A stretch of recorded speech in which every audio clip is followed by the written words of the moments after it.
everybody, I'm Stanton Cole, and I'm going to talk to you about creating a movement. For me, a movement came when I joined our church. I joined and was all about service. It was all about wanting to serve and figure out where I could serve, what's the next thing I can do.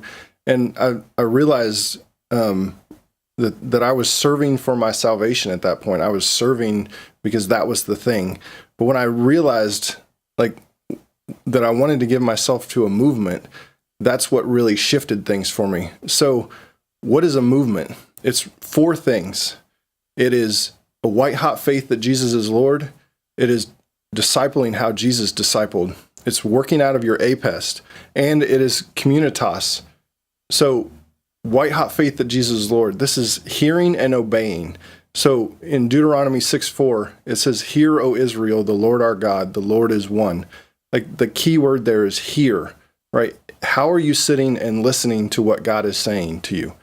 And the next part is obey. Once you take time to sit and hear from God, what are you doing to step into that? How are you obeying what God says?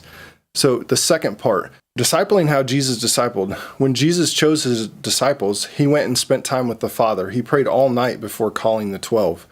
So we need to do the same thing. We need to spend time with the Father so he can show us who we're called to disciple.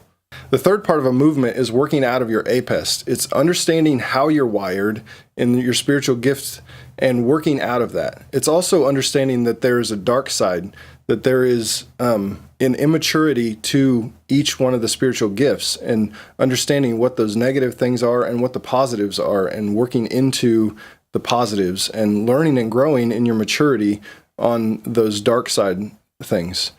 So the fourth aspect of a movement is communitas, which sometimes this can be confused with community, and it's an aspect of community. Communitas is a shared experience that you have in community, but it's more of a discomfort. It's more of being in a place of discomfort to where you grow together. It's something that is galvanizing you as a community into a closer knit, almost brotherhood that can work towards the mission of Christ.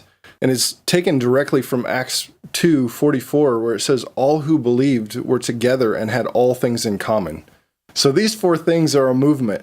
White-hot faith that Jesus is Lord, discipling how Jesus discipled, walking in your apest, and communitas.